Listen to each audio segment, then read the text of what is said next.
মানুষের আবার একটা চিন্তা আছে, সেটা হলো যেমন চাকরি না করলেই বেকার, ঘটনা কিন্তু তা না। আবার এমন আছে, যখন আমরা এখন ডিজিটাল বাংলাদেশ করে দিয়েছি, সমস্ত জায়গায় এখন ইন্টারনেট সার্ভিস আছে, অনেক ফ্রিল্যান্সার আছে। এখানে একটা মজার ঘটনা বলি, একজনের বিয়ের একটা কথা হচ্ছে, তখন মেয়ে পক্ষ জিজ্ঞেস করছে ছেলে কি করে, বলে ফ্রিল্যান্সার। বলে এটা তো আর চাকরি হলো না। বলে আমি তো 2-3 লাখ টাকা মাসে কামাই করি। বলে তাতে কী হবে, চাকরি তো হলো না। তো এই মানসিকতাটা বদলাতে হবে, এই মানসিকতাটা বদলাতে হবে। এটা খালি বিয়ের পাত্রকে এটা মুখোমুখি হতে হয়েছে তা কিন্তু না।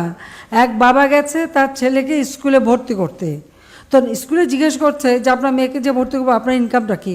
বলে আমি ফ্রিল্যান্সার। বলে সেটা আবার কী জিনিস। বলে আমি তো 3-4 লাখ টাকা ফ্রিল্যান্সার হিসেবে কাজ করছি, আমার মেয়ের বেতন দিতে পারবো, আপনি ভর্তি করবেন না কেন। বলে না, এটা তো চাকরি হলো না। তা আমাদের দেশের মানুষের ভিতরে ওই একটা মাথার মধ্যে ঢুকে আছে, চাকরি ছাড়া যেন আর কিছুই করা যায় না।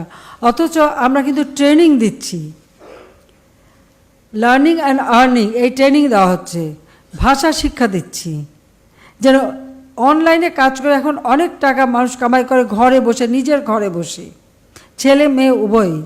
ডিজিটাল সেন্টার যখন করে দিয়েছিলাম সেখানেও কিন্তু এটাই ছিল যে একজন মেয়ে, একজন ছেলে, একজন পুরুষ, একটা মহিলা, দুজনেই উদ্যোক্তা হবে এবং তারা কাজ করবে।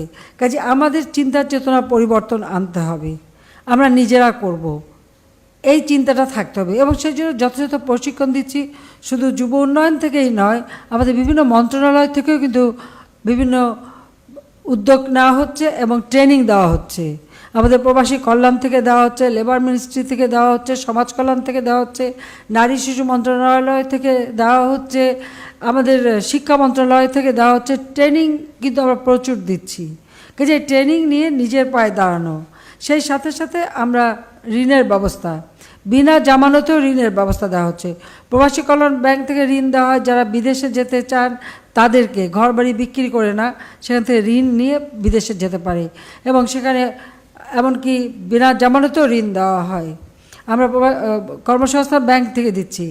আমার বাড়ি আমার খামার, অর্থাৎ নিজের বাড়িকে একটা খামার হিসেবে বা নিজের যে কর্মোদ্যোক্তা তার মাধ্যমে কর্মসম্পাদনের মাধ্যমে উৎপাদিত পণ্য বাজারজাত করার জন্য আমরা কোঅপারেটিভের মাধ্যমে সে বাজারজাত করার ব্যবস্থা করে দিচ্ছি, যার ফলে সবাই কিন্তু নিজের কাজ করার একটা সুযোগ পাচ্ছে এবং সেখানে একটা ফ্রিডম থাকে, একটা স্বাধীনতা থাকে।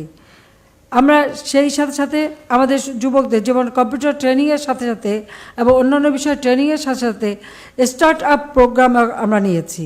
এই স্টার্ট আপের জন্য, অর্থাৎ শুরু করেন, অর্থাৎ এই কাজটা শুরু করার জন্য 100 কোটি টাকা আমরা ব্যাংকের থোক বরাদ্দ রেখে দিয়েছি। যারাই স্বপ্রণোদিত হয়ে উদ্যোক্তা হবে তারা এখান থেকে ঋণ নিতে পারবে, কাজ করতে পারবে।